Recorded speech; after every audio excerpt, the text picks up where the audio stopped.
Hello, so I'm Sharon Dooley. I'm going to take you through a very short sequence, some yoga postures that I've just put together with a runner's body in mind. Pay attention to where your knee is tracking. So your knee is a hinge joint, which means it only really is designed to go forwards and backwards, opening and closing.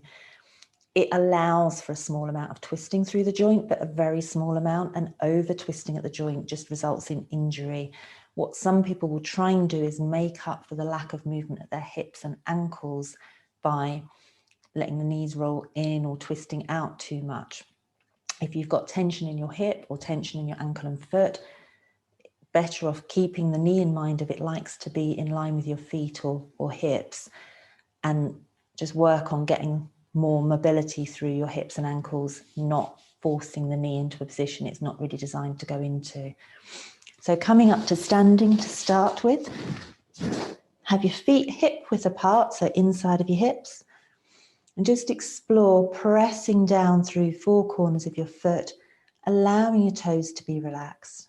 Gently take your palms together, draw your elbows away from each other, shoulder blades down towards your hips, and just taking 3 breaths, noticing your body moving as you're breathing.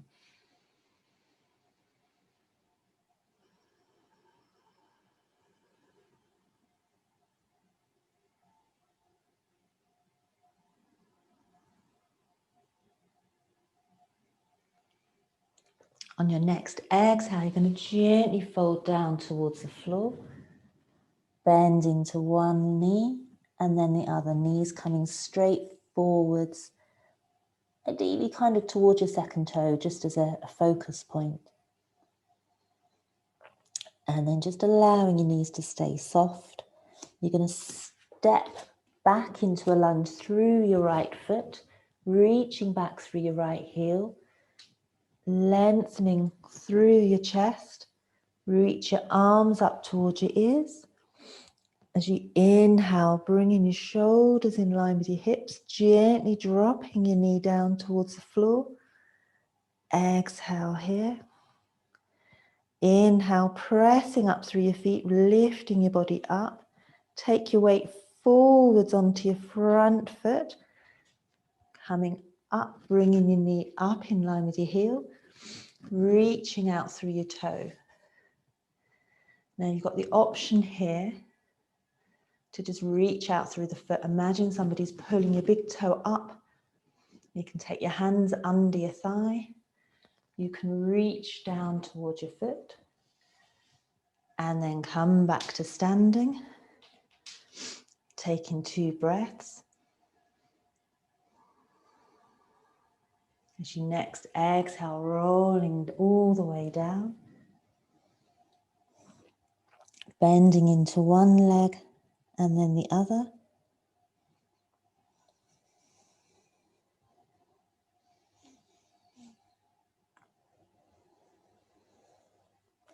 Stepping your left leg back into a high lunge.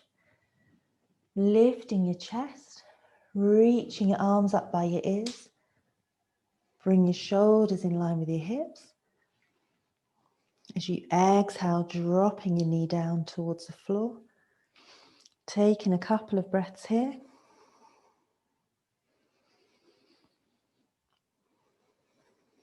And then you're going to press down through your feet. Bring your body all the way up. Shift your weight forwards onto your front leg. And then bring the back knee through, pressing out through your heel. And then just taking your options.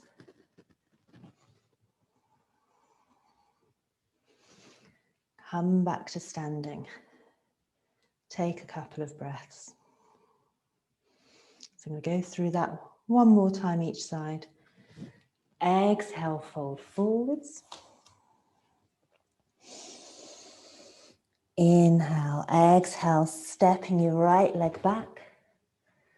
Inhale, arms up by your ears, lengthening through your chest. Bring your shoulders over your hips. Exhale, lowering your knee down. Inhale, pressing up through your legs. Exhale, bring your knee forward, pressing out through your heel. Exhale, lower. Take a breath.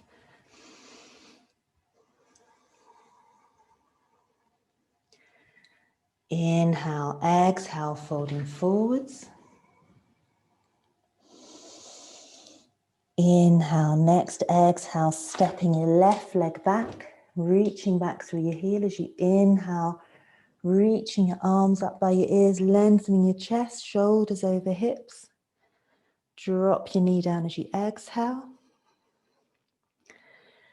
Inhale, press down through your feet, lifting your body up. Shift your weight forwards, knee up. Exhale, pressing out through your heel. Lower down. Take a moment. You can go through that sequence as many times as you want, really. And you should find you'll feel wobbling, allow that to happen. But over time, you'll feel your legs strengthening. You definitely feel your feet, hips, ankles, and your core has to help to work to stabilize you. And then it's about working with your breath. Don't get too caught up with your breathing to begin with. Just make sure you are breathing. But over time, you can pay attention to moving with your breathing. So one movement inhale, one movement exhale, or taking one inhale, exhale before you move into each movement.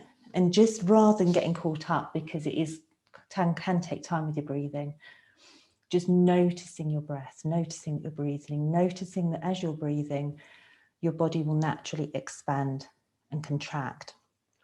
And then from wherever you are today, work on that a little bit more next day or the day after. Play around with it. Take a day to work on it, a day to rest, a day to work on it, a day to rest. And then see what happens over time. I'm going to put these out on a weekly basis. So next week is going to be working on core and core control. And do it generally moving rather than holding for too long to help to notice what's stabilizing as you're running.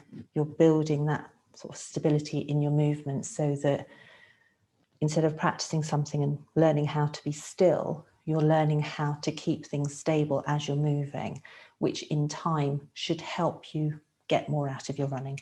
That's the idea. And I do a yoga for runners class on a Monday at 6:30 by Zoom. It is going to stay on Zoom forever. But if you want to join, just check my bio, link through to my website and get in touch. Take care.